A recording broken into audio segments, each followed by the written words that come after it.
Whether the team is giving us the highest of highs or the bluest of blues, we'll cover it all here on Commanders Nightly News. I, of course, am your host, Louie T. Thank you for joining me. Let's get to tonight's lead story. You already know what the lead story is tonight. He's back. Yes, our star quarterback, Jayden Daniels, our joy with this franchise, is back in the saddle, cleared for takeoff in week 14, just a mere 5 weeks removed from a horrific looking elbow injury to his non-throwing arm. We didn't think that we would see him at one point this season. When it first happened, we thought the worst.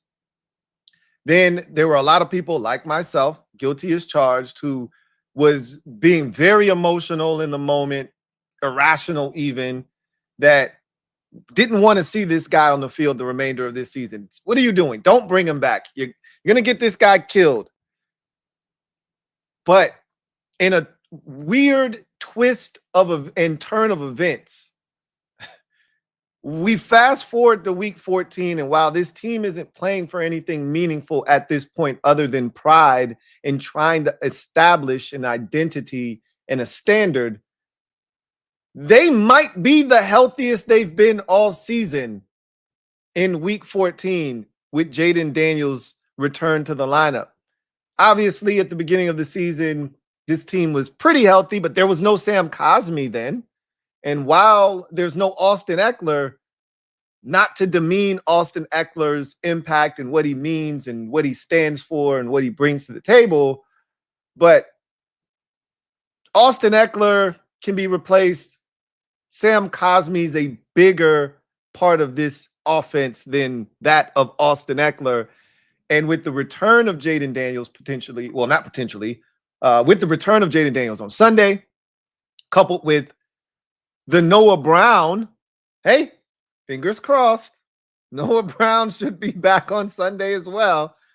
In addition to Terry being back last week and looking like himself, all of a sudden now, we're saying, wait a minute. We have a chance to see this thing in all of its full splendor on Sunday. So my question to you, because I'm going to answer this here in a second, but I want to know this from you. What are your, expectations heading into this game for Jayden Daniels? He was asked a similar question at his press conference. We're going to talk about what was said at his presser because he did have one. Normally, Jayden would speak on Wednesday, or the starting quarterback for that matter would speak on Wednesday. But seeing as if they didn't know who it was going to be, they waited until Friday. Jayden spoke and addressed the media today, and we'll talk about what was said there. But ultimately, I want to know what your expectation for Jayden Daniels in his return to the lineup for the first time since week 9 against the Seattle Seahawks on a Sunday night is. I'll tell you what mine are. There are none. That's right. I'm not looking for anything specific in this game from Jayden Daniels. I'm just looking for him to go out there, run this offense, be as effective and efficient as he can possibly be. I know there are going to be people saying, don't run. Whatever you do, don't run. I can't ask him not to run. That's a part of his game. It's a part of who he is as a quarterback. Are they going to call runs? Are there going to be a bunch of called runs, designed runs from Cliff? I doubt it. Nor should there be, right? Like, that's why you have running backs for. That's what you have Deebo Samuel for. You can find ways to manufacture rush offense without your quarterback being a part of that. But don't think for 1 second that if the opportunity presents itself or he's in danger and he needs to get out, his instincts aren't going to take over and he's not going to take off, because he is. Okay. So the whole don't run notion, you can throw that out of the window. He's going to run at some point, probably multiple times throughout this game against Minnesota. It's a really good defense that's probably, you know what? I have the utmost confidence in this offensive line right now to protect him no matter what Minnesota throws at them on Sunday, which they're going to throw the kitchen sink at Jayden Daniels, I believe. But we also remember Jayden Daniels, one of the best quarterbacks. This was last year, right? This was last year. This is not this year. One of the best quarterbacks against the blitz last year. So now that he has weapons, you could blitz him earlier in the season and get away with it scot-free with impunity because he was throwing to the likes of, you fill in the blank, right? Robbie Chosen and Chris Moore, and you keep going, right? Jalen Lane, and he may still be throwing to Jalen Lane, and Luke McCaffrey, and no disrespect to Luke, but the game has changed now. There's a Terry McLaurin, there's a Deebo Samuel, there's a potentially Noah Brown. Hey, yeah, huh? Okay. And there's a Treylon Burks as well. So this is totally different. Totally different set of guys that he's throwing the football to. I'm excited, and I'm looking forward to seeing what it looks like with no expectations. I'm not looking for him to go out there and light the NFL world on fire. I'm just happy to see 5 on the field again. I'm just happy to see our GOAT back on the field, under center or in the gun, where he belongs, having fun, man. I miss the smile. I miss the joy. I miss the joy that he brings us as fans watching him play the game. Even when it's not pretty, even when it's not its best, it's still better than anything anybody else can put on the field because it's him. If that makes sense. Maybe that doesn't make sense to some of you. But give me Jayden Daniels no matter what. Give me my quarterback no matter what. I'm willing to ride or die for my guy no matter what it looks like. That's why these reps are important. He talked about that in his press conference. I know this is a tough Minnesota Vikings defense. I know what Brian Flores brings to the table. I am not expecting a perfect re-entry into this offense. A lot of moving parts too. How many reps has he really gotten with Noah Brown, Terry McLaurin, Deebo Samuel, et cetera, in practice?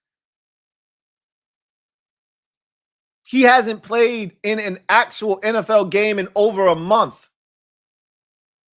I'm not just going to be naive to think he's just going to jump in there and it's just going to be pretty and it's going to be super effective and efficient and clean right out of the gates.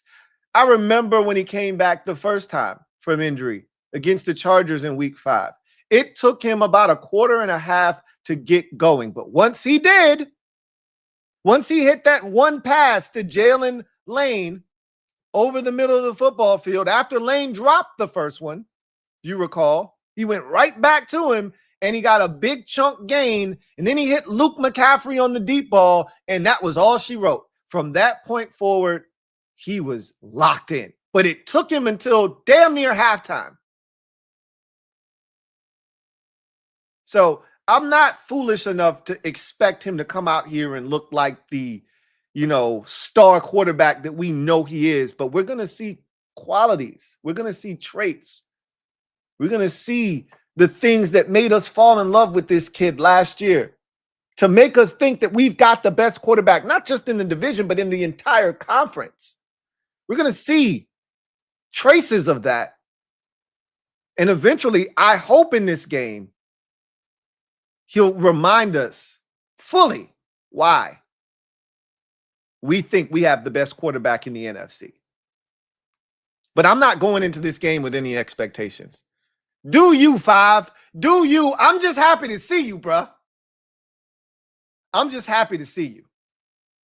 I'm just happy to see our guy back in the mix. Didn't know we would be here. At one point, we weren't sure if we were going to be here or not. Here we are. 5 back on the field for the final 5 games of the season. And the biggest thing is health. That goes without saying.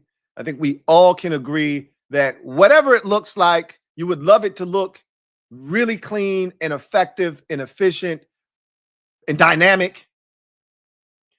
But above all else, I'm not saying we're treating this like a preseason game, but what do we always say in preseason games? Hey, don't really care about the outcome. Just come out of this thing healthy. I'm adopting parts of that methodology here. Of course, I care about the outcome. Of course, I care about how things look. But above all else, let's come out of this thing healthy on all fronts. Everybody, not just 5, right? Not just 5. Clean slate next year. I want all hands on deck. I want everybody healthy going into the offseason, working on their game, not working on rehab. So let's see if we can get that done. But can we get a round of applause for 5 being back in the lineup? I mean, seriously, can we get a round of applause here?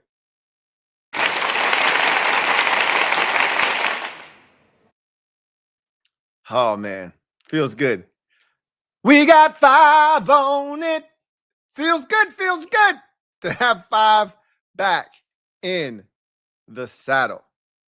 Let's get to in other news, where we heard from both the head coach and the star quarterback. We'll talk about what was said by both men a little bit later on. But before we do that, as we always do, let's take a look at the injury report for both teams, the final look at the injury report before Week 14's contest for both teams. And we start with the good guys. So George Fant showed up yesterday late on the injury report after it had already been released. He did something to his knee. Obviously, that's going to keep him out of this game. George Fant hasn't been active in well over a month, so it's not a big deal, but still something to note. We talked about Drake Jackson a lot this week. He was officially activated from the 21-day window and the IR list. So he is now officially a part of this roster, which is why they had to make the move to release safety Darnell Savage, who was claimed by the Buffalo Bills. Hey, how about that? Good for Darnell Savage, who reportedly asked for his release. He got it. Now he's on the Buffalo Bills, and we'll see if he actually plays for the Buffalo Bills. But Drake Jackson, we talked about him a lot this week. We talked about him being out of this game. Yesterday, we could see, the dots connecting and where those, crumbs that they were dropping were leading to, which was him being out of this game, officially out with the knee/groin. We'll try again next week. That's going to be the theme with Drake Jackson. We'll try again next week, right? No different than me with my sleeper picks. We'll try again next week with Drake Jackson. We'll see if next week brings better luck for us in terms of getting the former second-round pick back on the field for the first time since 2023. Noah Brown, totally different set of circumstances here. He did not practice today. Before you get all bent out of shape, remember, we're in the green zone with Noah Brown. Remember, green zone. Relax. Calm down. Everything's safe. We're in the green zone. DQ said at his press conference that this was a planned off day for Noah Brown and that he had a great week of work. They don't want to go as far as to say that he's playing because it's Noah Brown. Let's be honest with each other. Noah Brown can get off the team plane and tweak something. So they're going to be cautious here. But Noah Brown's playing. Basically, DQ said, without saying, Noah Brown's playing, bro. He said, we'll have some transactions tomorrow. Wink, wink. He's currently in the 21-day window, right? So they have to take him out of that first, which means they have to release someone to make him active. Wink, wink. Noah Brown's going to be active for Sunday's game. They're going to release someone from the active roster to make room for Noah Brown. So yes, finally, Noah F. Brown will be back in the lineup for the first time since week 2. Hey, how about that? How about Bobby Wagner? We talked about him all week long with the knee injury. He hasn't practiced. Well, he practiced on Friday. And we should have known the wily, cagey old vet that Bobby Wagner is, who doesn't miss games, wasn't going to miss this game either. He practiced on a limited basis. DQ said he liked what he saw, and he's a tough competitor. All the shit that DQ always says about guys that are tough competitors. He's a hungry thug. He's a hungry competitor. He's playing on Sunday. Bobby Wagner is. So for those of you who were getting these wild ideas of Jordan McGee starting at middle linebacker and having the green dot and the responsibility of calling the defense and getting everybody lined up, dream. You can keep dreaming because it ain't happening this Sunday. Bobby Wagner's going to play. So B-Wags, limited. He's questionable. You can go ahead and put him on the board. Yes, he's going to play. So, and then everybody else, full participants have been removed from the injury report altogether. No injury status because they're all going to play. Jayden Daniels, Javon Kinlaw, Frankie Louvu, and the long snapper, Tyler Ott. So this is as positive an injury report as we've had since, dare I say, week 1, maybe? If Drake Jackson is the biggest miss on your injury report, you're in pretty good shape. You can't miss something you never had, right? Anyway, to the ops we go. Don't mind this laundry list of guys. We talked about it all week. This is really about down to 4 guys, okay? Donovan Jackson, the rookie offensive guard out of Ohio State, has been designated as questionable. He's practiced on a limited basis the last 2 days with an ankle injury. My guess is he's going to play, all right? Right underneath him, Levi Drake Rodriguez, a really good rotational depth defensive tackle, is going to be out of this game, however, with the neck injury. We saw that trending with the 2 DMPs on Wednesday and Thursday. He completed the cipher this week with another DMP on Friday. He's going to be out of this game. We didn't mention Ty Chandler, the dynastic kick return man, backup running back, who has been out for the Vikings for a very long time. He looks like he's going to play. He's been full this week. They don't handle their 21-day window like the Commanders do, obviously, and apparently, because they just activated him on the 21-day window. Wednesday was his first day on the 21-day window, and on Friday, it looks like he's going to play. He's questionable already, right? Which sucks because he's a dynamic return man. This is a guy that I think probably has 2 kickoff returns for touchdowns in the last 2-3 seasons. He's like that. Theo Jackson, a safety. Never heard of him. The guy's a bum. Like, seriously, I'm joking. I don't know Theo Jackson, but he's out. Probably a special teams guy. Doesn't matter. Christian Darrisaw was the other big name that we were kind of throwing about. He showed up on the injury report on Thursday, didn't practice. Back in practice on a full basis on Friday. I don't think there's anything to see here. We couldn't catch a break with the star left tackle. He's going to play in the game more likely than not. He's questionable. I think he's going to play. So this is another harmless injury report. Bunch of names, bunch of dudes that are going to play. Only guys that are out are Theo Jackson and Levi Drake Rodriguez. I think everybody else is going to play for the Minnesota Vikings. So let's get to what was said at the press conference today. We start with DQ. He started off with captains. I know this drives some of you nuts. I get a kick out of it because some of you are like, miss me with the captains bullshit. Just name 5 captains at the beginning of the year and let's rock. You know, that's not his style. You get captains for each game, 3, 1 for each facet of the game, special teams, offense, defense. Captain for offense this week, Sam Cosby. He talked about his journey back from his injury and how he attacked that rehab, how he's back, and how last week was his best game. Defensively, Will Harris, similar theme. He got injured early in the season, week 3 against the Raiders, made his return last week against Denver, was exceptional. He talks about his communication, all that good stuff. He's your defensive captain this week. And then special teams, Jeremy McNichols. And he went on a long diatribe about Jeremy McNichols. Man, do they love Jeremy McNichols. They love them some Jeremys on this roster. Love them some Jeremy Reeves and some Jeremy McNichols. As much as we keep talking about running back, you better put Jeremy McNichols on the list of those guys that are probably going to be back next year. I'm pretty sure they signed him to another one-year deal. Boy, they love some J-Mac. Not they. DQ loves him some J-Mac. I don't know if that's enough to keep him here or not. But, boy, he went off talking about Jeremy McNichols. Anytime you need something done, whether it's special teams or offense, you can count on J-Mac, yada, yada, yada. I don't disagree.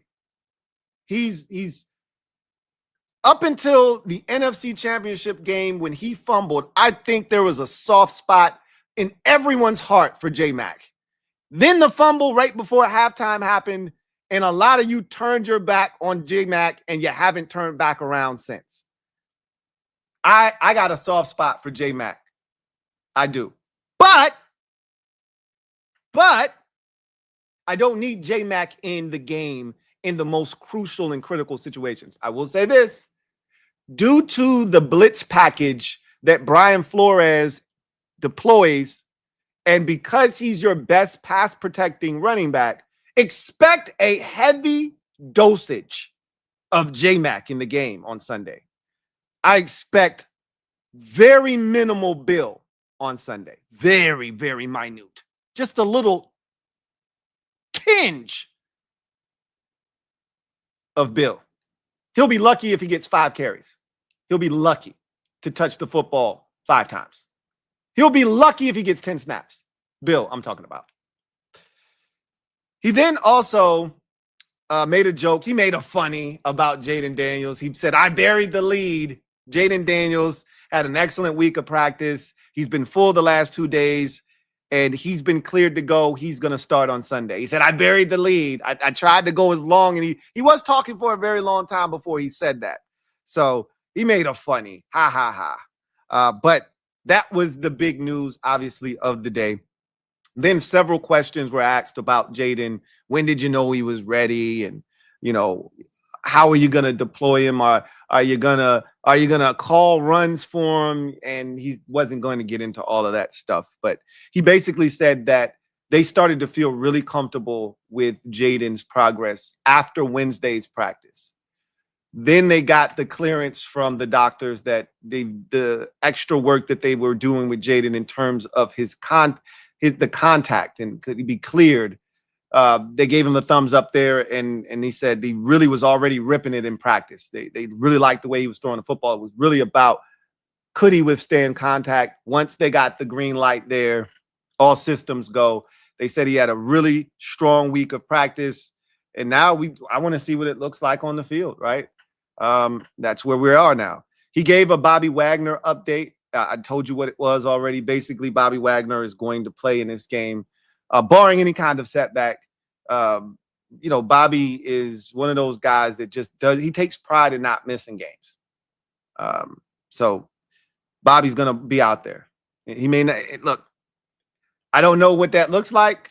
Bobby already didn't have a step to give. Now you tell me he's got an ailing knee.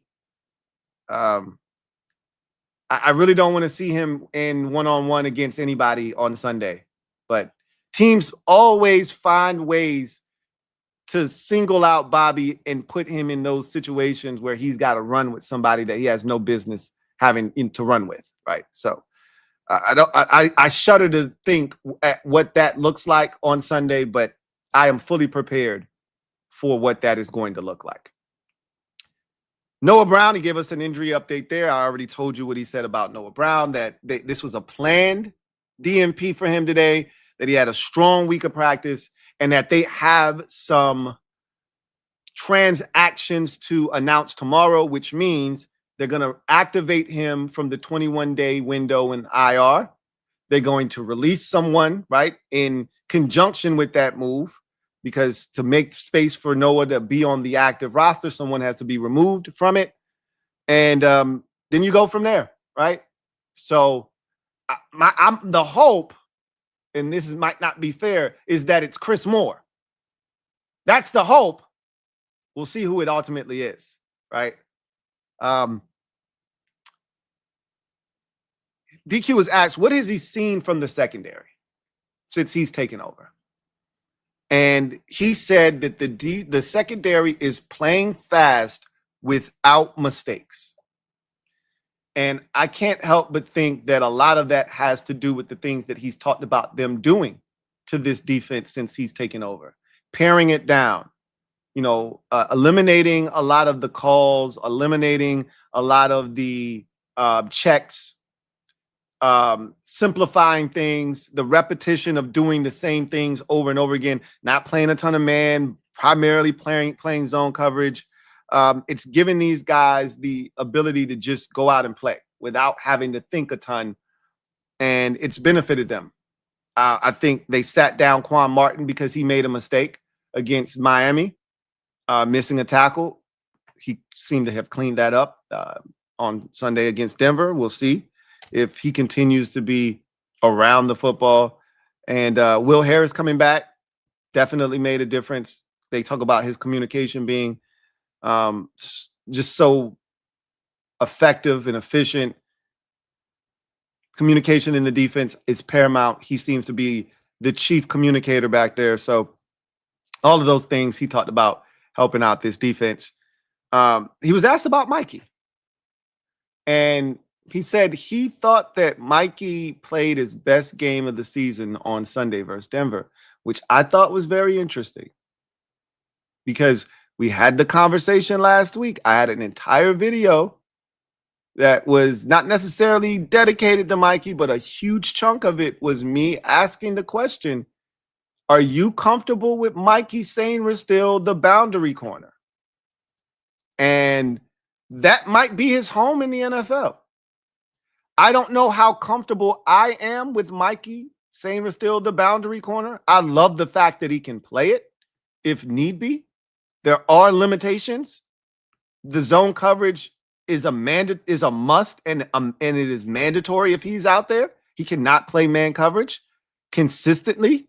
Maybe against bigger receivers who aren't as fast, he may be able to come up and challenge him. But then the option and the chance of him getting bodied up then exists if that happens. But like we saw with Drake London earlier this season, great coverage, but Drake London's 6'4". What is Mikey going to do? All right. So I want better for the cornerback position opposite of Trey. Like if we were in a ideal world, Mikey would figure it out at nickel. They would figure it out with Mikey in the nickel, in the slot. That's what needs to happen. Will it happen? I don't know. I can't say. But that's what needs to happen. But DQ saying that he played his best game, and he said, I thought he was physical as a tackler. And he said, not because they didn't throw it over there, doesn't mean they didn't try him. I've always felt like Mikey played really well outside. I just don't feel like it's sustainable, and you're not maximizing your defense if he's out there. But if you right now, with the way things are going, if you want to maximize Mikey, that's the best place for him. I still think you got to try nickel again.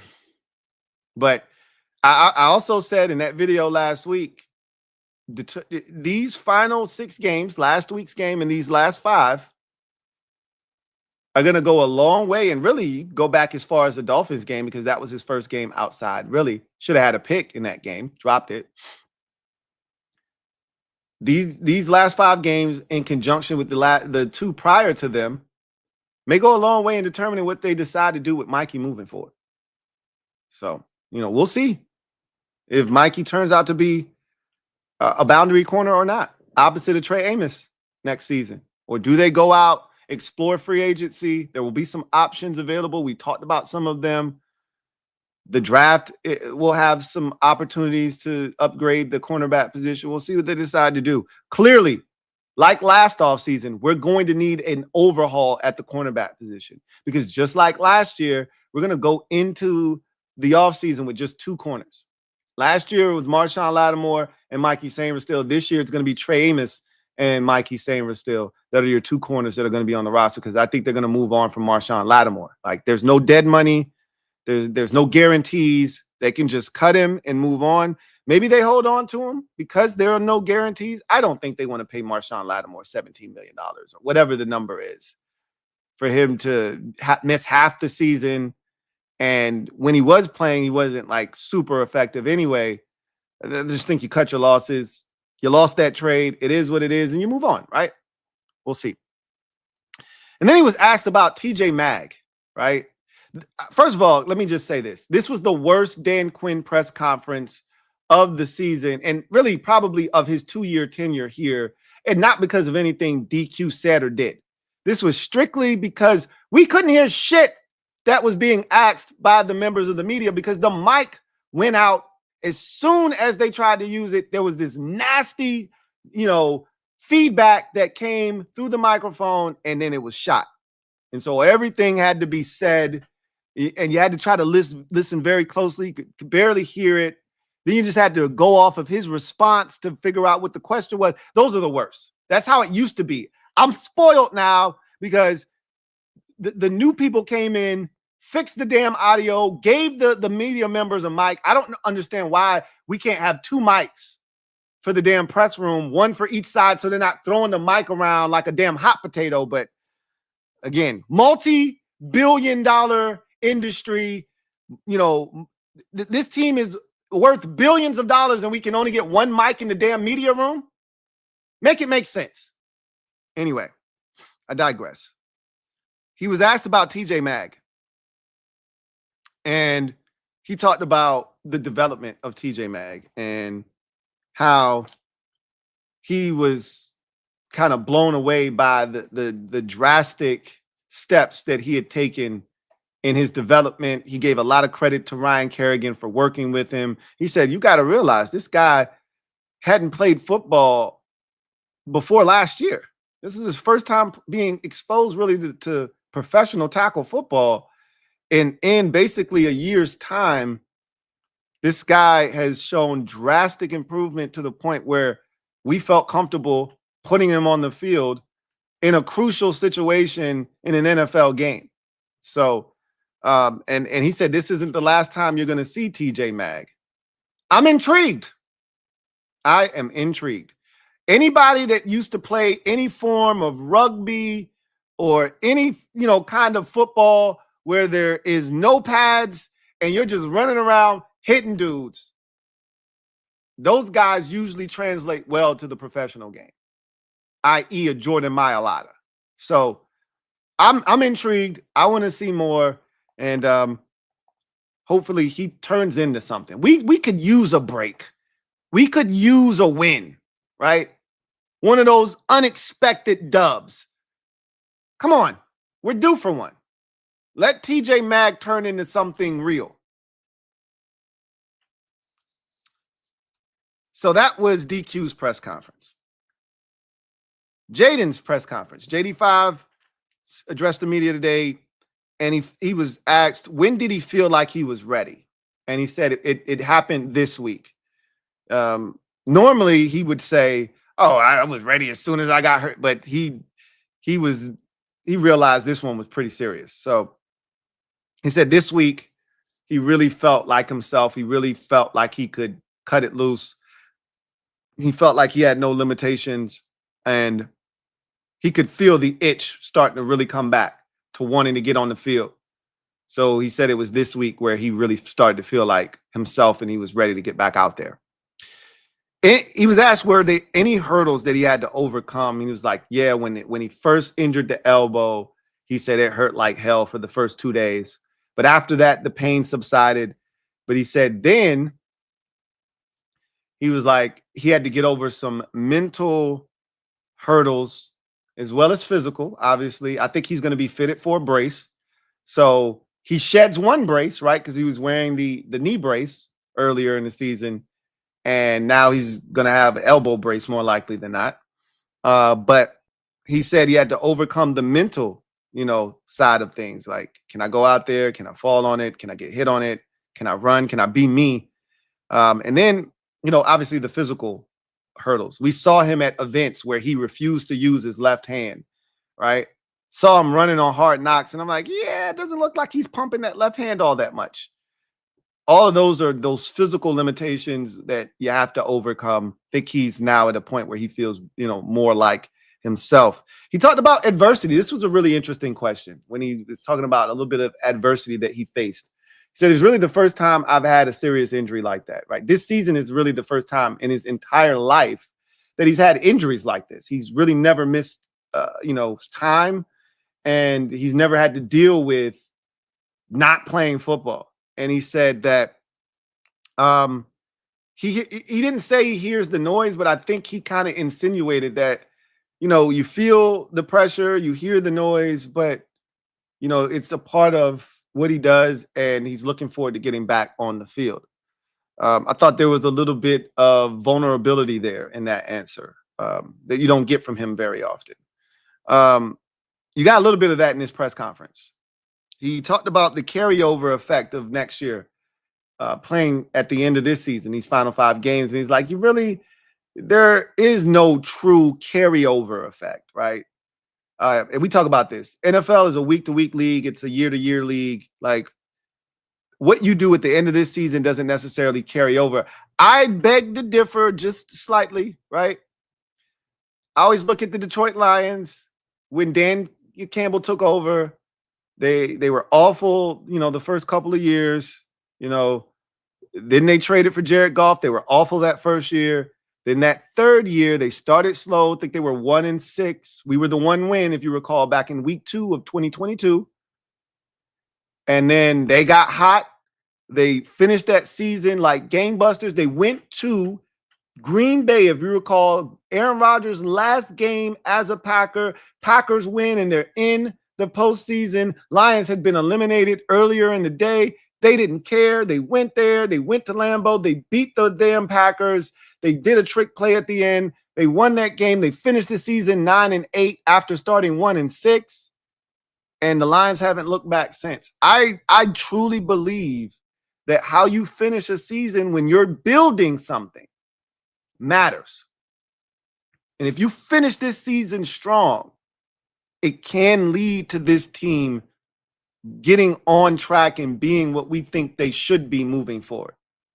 But to his point, just because you play well down the stretch here, that doesn't mean Debo's going to be back next year. It doesn't mean Noah Brown's going to be back next year. It doesn't mean Zach Ertz is going to be back next year. So there's no true carryover unless you've got a lot of guys that are going to be here next year. We can't say that for sure. The only guy that we can definitively say of the skill position players is going to be here next year is Terry McLaurin.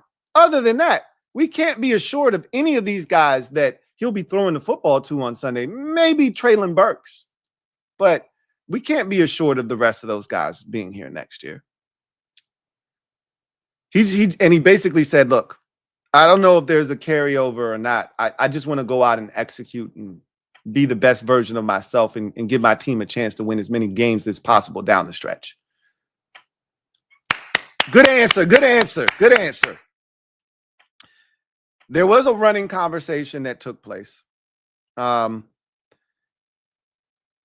He said that, I talked to the coaching staff, yada, yada, yada, and then he brought up a Herm Edwards quote, which was, you got to know when the fight is over or something to that effect. So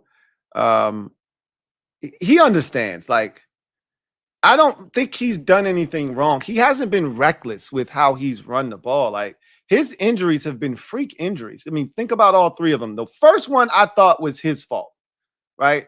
If you want to be honest, it was Josh Connolly Jr.'s fault for getting beat as fast and as poorly as he did. But Jayden shouldn't be looking behind him to see who's coming. That's what got him hurt against Carolina. Remember, he was looking backwards when he was running, and then he got folded over, and it was still a weird tackle, but he kept looking backwards. Same thing happened to him against Green Bay, looking backwards, and he didn't see the safety in front of him, hit his knee, bam, right? But the Dallas one was a freak one. The Seattle one was a freak one. Like, these aren't like Jackson Dart diving and staying in bounds and taking a soul-crushing hit when you don't have to. Again, he slides. He usually runs out of bounds. Like he usually does things to protect himself. Crazy shit just keeps happening. Just keep being you, bruh.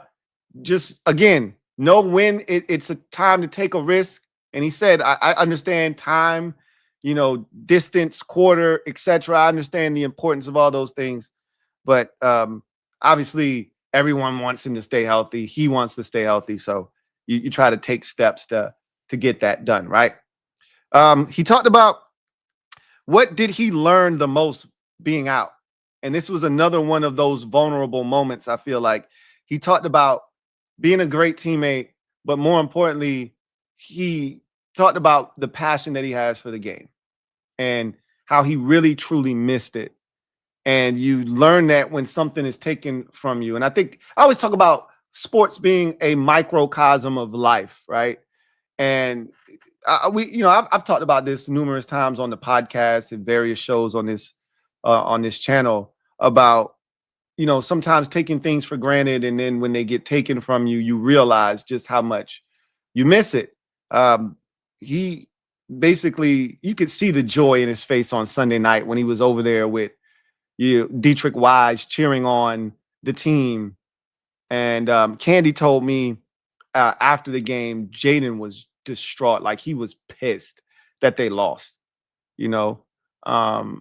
so he wears his emotions on his sleeve, obviously, but he wants to be out there. He loves the game. And he said that so many times. And you see that people get mad. There's fans that get pissed off when he's smiling and we're losing and things aren't going well, but he's smiling because he's having fun. He loves this game. And I love that he loves this shit because I love watching him love this game. I love watching him play. I love the joy and the exuberance that he plays with. I never want him to lose that. That's what makes Jayden Daniels Jayden Daniels. And when he needs to be a stone cold killer, we've seen him flip that switch. He had a big grin on his face when he talked about getting the band back together. He's like, look, I don't have any expectations for the offense. I thought that was one of his better answers, because I don't have any expectations for the offense. I just want to see him go out and play well, right? So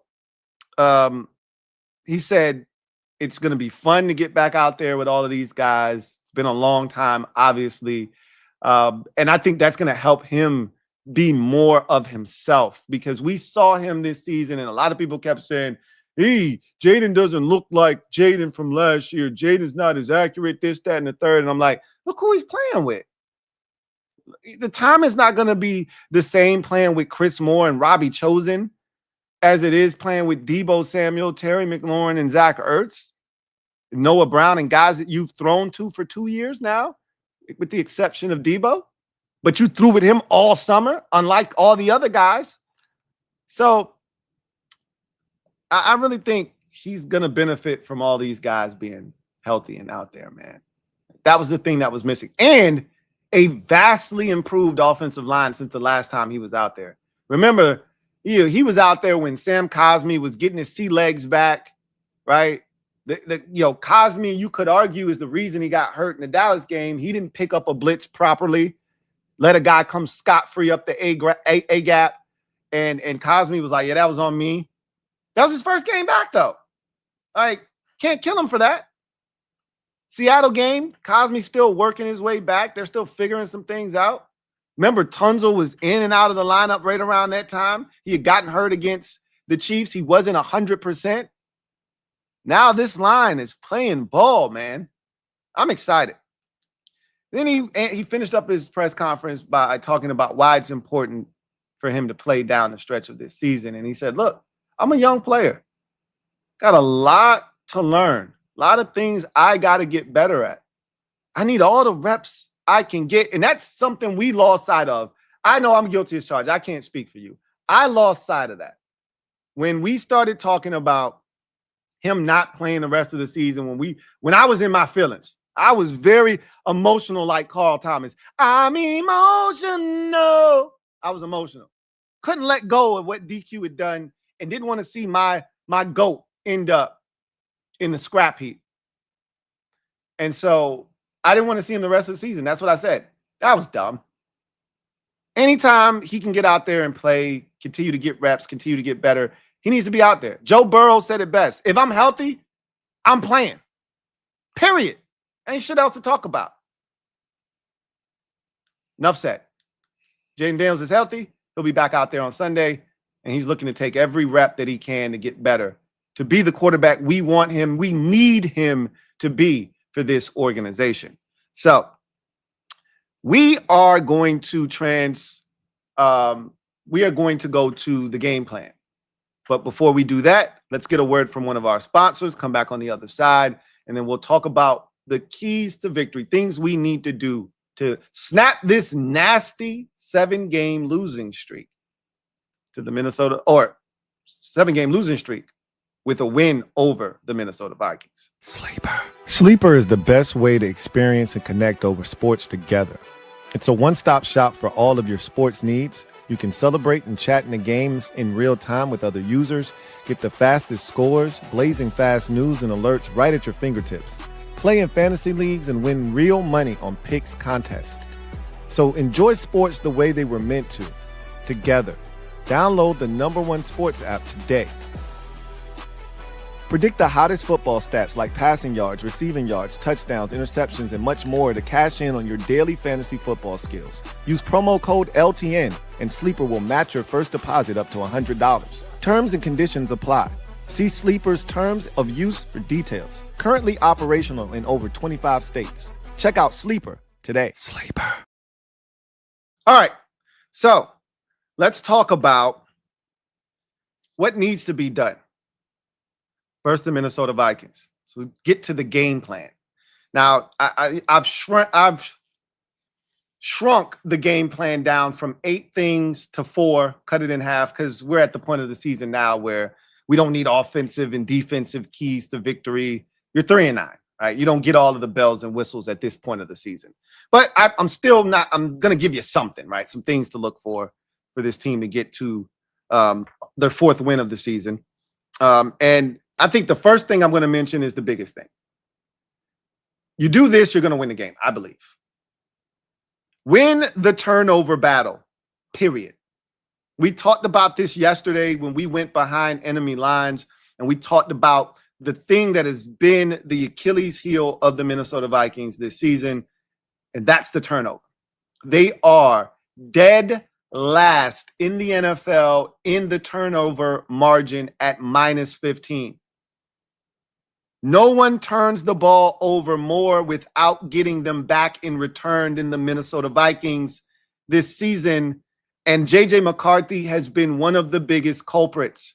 He has turned it over in just about every single one of his starts, multiple times, not once, multiple times. He is a turnover machine. He throws interceptions, he fumbles, you name it, he does it.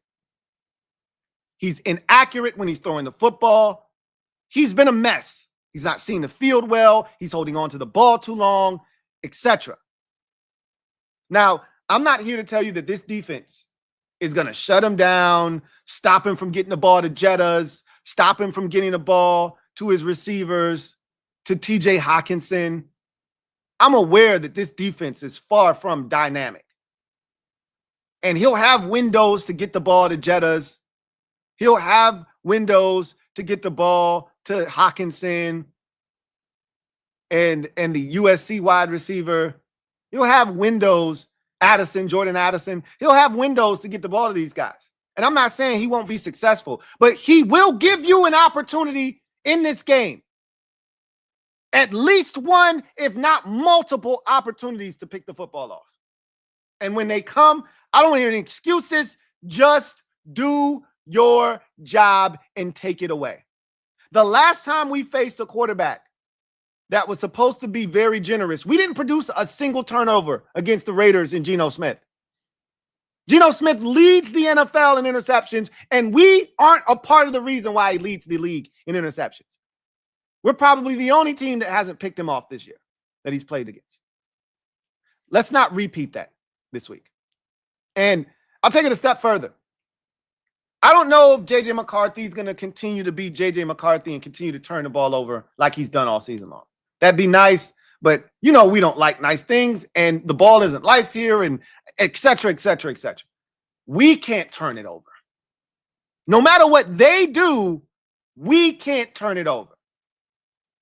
We haven't been clean since week 10. And before that, we hadn't been clean since week 2. So what I'm effectively telling you is, out of 13 games this season the Commanders have played in, or 12 games, they're 3-9. Out of 12 games they've played in this season, we've only been clean from a turnover perspective 3 times. Weeks 1, 2, and 10. We've turned it over in every other game besides those 3. That's why we're -7 in the turnover differential. Good for 30th in the NFL. So we're really bad. They're the worst. You take care of the ball in this game and you produce a turnover or 2, you will win this football game. The Vikings aren't good enough to turn it over and overcome those mistakes, hence the record at 4-8. Hence the record. They're not good enough to do that. Neither are we, which is why this is so important. We turn it over, we're going to lose the game. And we know this Brian Flores defense is capable of forcing you into some mistakes. We got to take care of the football. Win the turnover battle, you win the game. Next key to victory: handle the pressure, various looks, and savvy of Brian Flores' defense. You already know. You already know what you're walking into when it's Brian Flores. You already know. You know what this guy's capable of. You know his track record. You know his rap sheet as a defensive coordinator. The card is this big. Ain't no bigger than this shit right here I'm holding in my hand. Ain't no bigger than that. Shit is that small. He gonna hold it up to his mouth like this. But the shit that's on it is diabolical. It ain't much. But the shit that's up there is diabolical. And if we aren't up to speed on our shit, if we can't call out blitzes, we know they're gonna line up with 8, 9 guys at the line of scrimmage. That's what they love to do. They love to give Jayden's. This is gonna be a really big test for Jayden, because nobody has more guys at the line of scrimmage than Brian Flores. And then at the snap of the ball, you got 5 guys flying to 4 different areas of the field. So what you thought you were getting, you're not getting at the snap. Nobody does it better than Brian Flores. The amount of shifts and the amount of different looks that you're going to get can confuse the best of them, let alone a second-year quarterback who barely has played this season. So I want to see Cliff Kingsbury put his young second-year quarterback in positions to succeed, to handle the different and various looks that you're going to get from Brian Flores, to be able to address the blitzes that are going to come. Don't throw the football on a wide receiver screen to the same side as Andrew Van Ginkel. Don't do it. Not unless you want to throw a pick 6. Don't do it. Find the long blonde hair coming out of the back of the helmet and switch the side of the play if you're throwing a wide receiver screen. Don't throw it to his side. You know you're going to get pressure. You know you're going to get various looks. You know you're going to get a bunch of people mugging the line of scrimmage and then dropping out. We got to figure out how to beat the disguises and the pressure that comes with the Brian Flores defense. Cliff, it's on you. Put your quarterback in a position to succeed. Next key to victory: score points. Pick your spots to be aggressive. This isn't one of those, well, we'll just go into this game and we'll be aggressive. Nah, you ain't playing Detroit this week. You ain't playing, Kansas City this week. You ain't playing one of these teams that you feel like can light the scoreboard up. Hey, we better be aggressive. Don't give Minnesota short fields.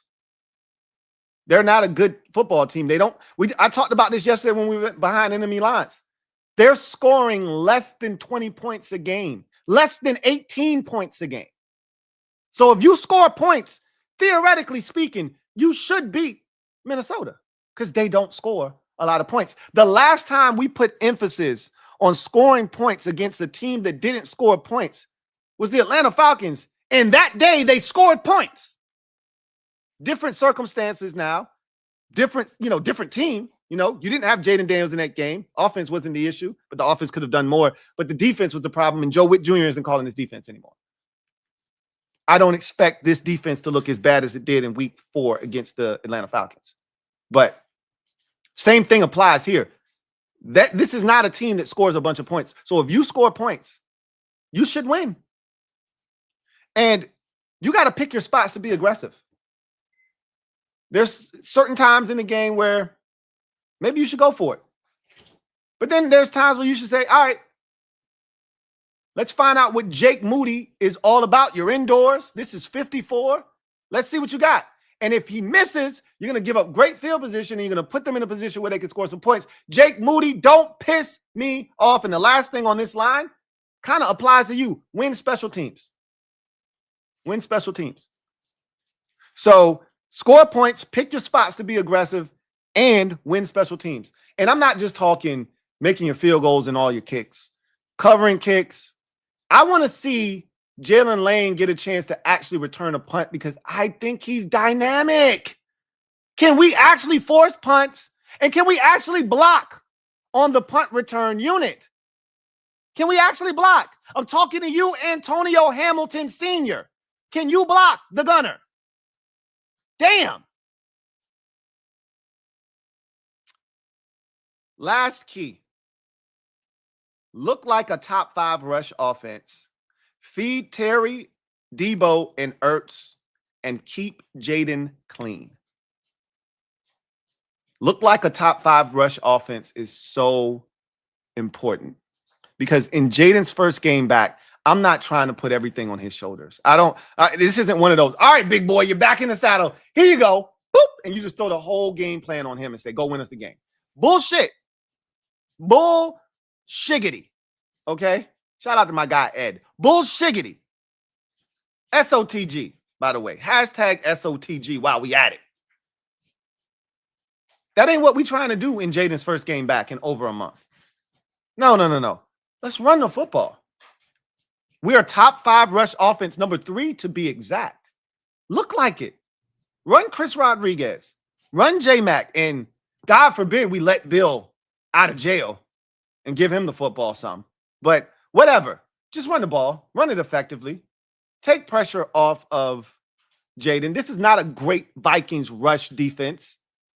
We should be able to run the ball against these dudes. And then off of that, you should have opportunities to feed Terry, Debo, and Zach Ertz. You got all your dogs out there. You got all of the main ingredients, all the weapons. We got guns and shit. Well, we finally got the ammo for those guns. Now it's time for them to go brat in this game. Hey, you even got Noah Brown. What can Brown do for you? I guess we'll find out on Sunday. I forgot. Remind me of what Brown can do for you because I forgot. It's been a long time. I shouldn't have left you without a dope beat to step two. And then keep Jayden clean. The offensive line is playing its best football of the season. This is another tremendous test for this offensive line, but it's never more paramount than it is this week to keep the quarterback clean because 5's back out there. I want to see 5 standing tall in the pocket with nobody around him, delivering the football. Let him go out there and have fun and be surgical. Give him the time he needs to pick apart this Vikings defense. Those are the keys to the game. And what I expect to happen is this. The Commanders snapping their 7-game losing streak. And Jayden Daniels reestablishing what he is, who he is, and what he brings to the table. It's not going to be easy because we don't make anything easy around here, okay? For those of you who think the Vikings are just going to show up, be disastrous, turn the ball over, and we're going to go in there and stomp a mud. We haven't won in Minnesota since 2007, all right? Understand that we have demons over here too.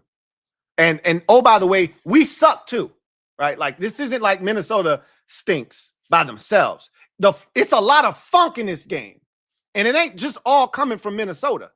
We stink too. Okay. We stink as well. So we're very capable of throwing this game away. Very capable of throwing this game away. But if we take care of the football, I think we do enough to beat the Minnesota Vikings and leave this game with the exact same record as the Vikings at 4-9. I've got the Commanders winning this game 27-23. We don't score more than 27 points. As a matter of fact, quiz, when's the last time we scored more than 27 points this season? I'm pretty sure you know the answer to that. But every time we have a really good offensive performance, guess how much we score? 27 points. You go back to Jayden's best game of the season. I think it was our best offensive performance until Sunday's game against Denver. Chargers game, 27 points. I thought we played well against the Atlanta Falcons offensively. I thought we left some stuff on the field, but still, really good performance by Marcus Mariota in the offense, 27 points. Played well against Denver. How many we scored? 26 points. So when we play well, it's around 26, 27 points. I think that's what we're going to get on Sunday. The Vikings are going to be right there, though. They're not going to go away, and it's not going to be easy, but I think the Commanders get the win, 27-23. What says you? Leave it down in the comment section of this video. Score and more. So let's get to the comment section, and then we will get out of here. So, Commander Coles, thank you for the super chat. Greatly appreciate you. Thank you for being a member of the MOBB. Who writes, "Hey, Lou, what's up, Commander Coles?" Or Commander Cole. "Ain't nothing but a Jayden party. Hey, ain't nothing but a Jayden party. Hey, let's party this week. We ain't done that all season, basically. We really ain't done that. Because the biggest win of the season, right? I mean, week 5, I think we had a really good time week 5. We thought the season was on after the win in LA, right? We really thought, okay, we about to beat the Bears and let's go have ourselves a season. And we were literally 3 minutes away from that happening. But anyway, he says, let's get this dub, HTTC. I'm with it, man. I'm with it. Ain't nothing but a Jayden party. Ain't nothing but a Jayden party. Let's get it, man. Tay times 2 times. Thank you for the super chat. Greatly appreciate it. Thank you for being a member of the MOBB. Tay times 2 times. I always messed that up once. I got it now, though. Tay 2 times. Writes, hopefully 8 told 5, feed 17. Jayden acts like Noah Brown is wide receiver run. You're not wrong. You are not wrong. And that's one thing I think Jayden needs to be better at is finding a way to get the ball to Terry, because he's one of those, I go where the defense dictates the ball goes. Bullshit. You find Terry in those critical situations. Yeah, look, I get it. He's not used to Terry getting, one-on-one looks. That doesn't happen often. It happened last week a lot because the Broncos believe in Patrick Surtain and what they do defensively. So, but I also believe Cliff moved Terry around and put him in different spots. That's not something we're accustomed to seeing them do. But yes, he forces the ball to Noah Brown. He was very comfortable throwing it to Noah last year. He's got to be better at getting the ball to Terry. I agree. He said, I've seen him feed neighbors and Ayuk in college, so it's no excuses. Let's get the win. B2A, right? Belt ties. Let's do it. I'm with it. And I agree. We got to start feeding Terry like a true number 1 wide receiver. Like that needs to happen. I'm with it. My guy Ab, been a member for 50 months. Celebrate. My guy Ab writes, "Hey Lou, what up, Ab? Hope you and yours are doing fine. Likewise, absolutely. Excited to be there to see the most complete team in the season. Oh, are you going to this game? Uh, don't tell me you're going to this game, Ab, because if you are, you know what time it is. Don't tell me you're going to this game, because if you're going, then we're definitely winning. We're definitely winning. Let me finish this comment. Ready to see JD get 350 yards and Terry back on his way to pass Moss and bring back. Oh my God, he's going to the game. Y'all, we won the game already. Y'all ain't even got to watch on Sunday. We winning the game now. Ab going. Yes. Yes. We getting the dub. My best agent is going to extract the dub. Oh, happy days. Oh, happy days. The streak is over. Yes, Lord. All right, Ab, you know what to do. I know I don't have to tell you, but I'm going to say it anyway. Bring home the dub. Yes, sir. We winning on Sunday. We are winning on Sunday. My guy Ab is in attendance. Voices of Martians. Been a member for 4 months. Really appreciate you. Writes, F the pick, beat the Giants, Dallas, and Philly. That's the spirit. We'll figure the pick out. We'll figure it out. Yeah, I would love to get one of these Arvell Reese guys, but I'm not trying to lose to experience Arvell Reese. Figure out how to find another guy that can be dominant and help this team. All the other teams find a way to find guys that end up being really good players in the draft. You don't got to be top 10 to get. Now, normally you got to be top 10 to get something elite. Michael Parsons wasn't top 10. I'm not saying, I'm just saying. Marshawn Lattimore wasn't top 10. Stuff falls in the draft sometimes. Whatever. Find a guy. J.J. Watt wasn't top 10. Patrick Mahomes wasn't top 10. Find a guy. God damn it. You don't have to lose 14 games to find a guy. Shot by Sean DMV. Thank you for the super chat. Greatly appreciate you. Thank you for being a member of the MOBB. Who writes, could you see a world where Mikey could play free safety? I thought that's what Mikey was in college. He was a nickel / safety in college. So, yeah, I could. But I don't know if that's the best utilization of Mikey being that far away from the line of scrimmage. He's a very smart football player. Clearly, we see he's not afraid to tackle. So I wouldn't say, I can't say that he can't do it, but I don't know if that's the best utilization of Mikey is free safety. But I'm open to it. He's got to be somewhere on the field. He's too good of a football player not to have him somewhere on the field. You have to explore all options with Mikey. Find a way to make Mikey Sainristil the Mikey Sainristil we drafted in the second round that was one of the most dynamic defensive players coming out of the 2024 NFL draft. Figure it out, whatever that looks like.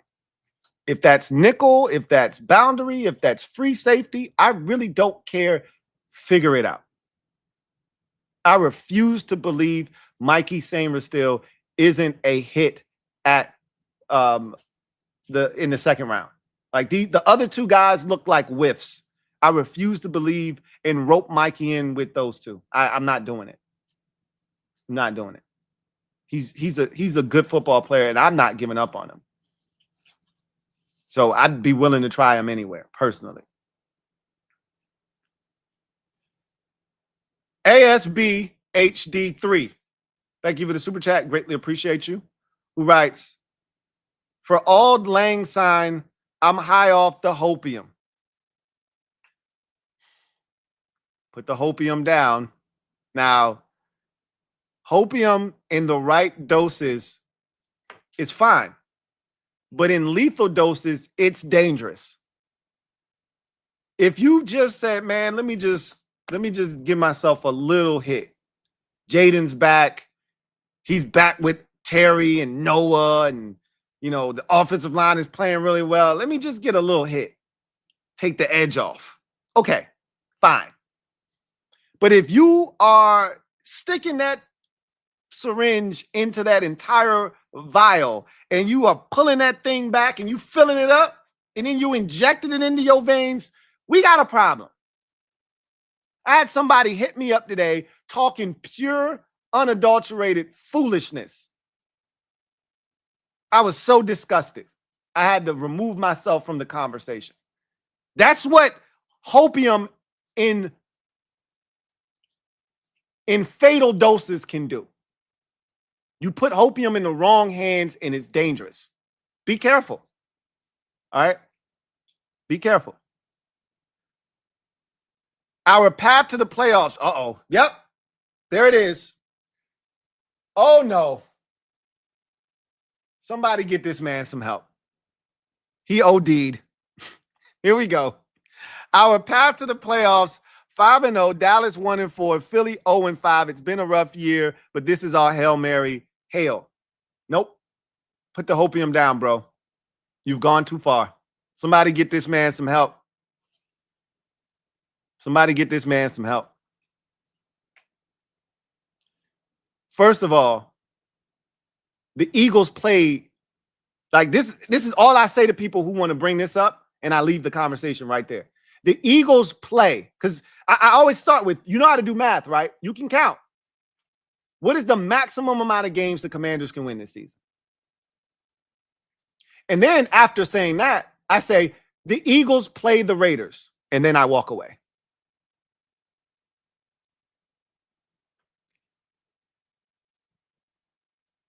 Tay 2 times. Thank you for the super chat. Greatly appreciate you. Double up. Who writes, DJ Reed, Amik Robertson, both small, play outside. Zero might have a shot. We will see how he does against Pickens and AJ. I wouldn't compare him to DJ Reed. And DJ Reed be getting cooked. Like, he was getting his ass worked over last night. I would compare Mikey more to Amik Robertson. I love Amik Robertson. And yes, they are very similar in their temperament, their size, their speed. That was part of the reason why Amik Robertson fell in the draft, because he wasn't fast. Both have ball skills. I love Amik Robertson. I think Mikey has the same temperament as Amik Robertson does. So you're not wrong. It can work, but there's a certain way you have to play with those guys, right? You see Amik Robertson playing off most of the time. He can't run with these guys.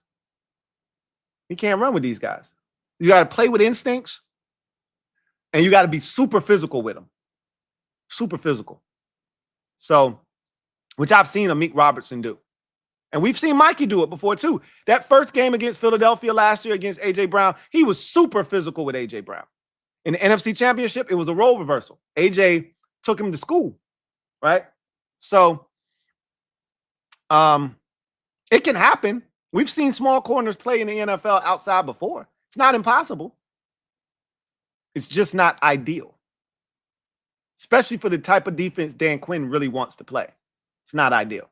But to your point, it's not impossible. So, anyway, I digress. That's going to do it for me, your man Louie T, here on Commanders Nightly News. I look forward to chopping it up with you guys tomorrow, where we will have the skill game. We'll take a look at this game, break it down a little bit, and then we'll make some picks. You guys are going to help me put together a ticket. We need a win, man. I haven't won since September. I'm counting on y'all to help the kid get a win in the NFL space. So hopefully you'll join me tomorrow for that stream. But until then, I'm your man Louie T, signing off. You guys have a great rest of your night. Enjoy your weekend. Take care. God bless, and good night. Here comes the diesel. Here comes the diesel. There's the snap. Hand to Riggins. Good hole. He's got the first down to the 40. He's gone. The 35. The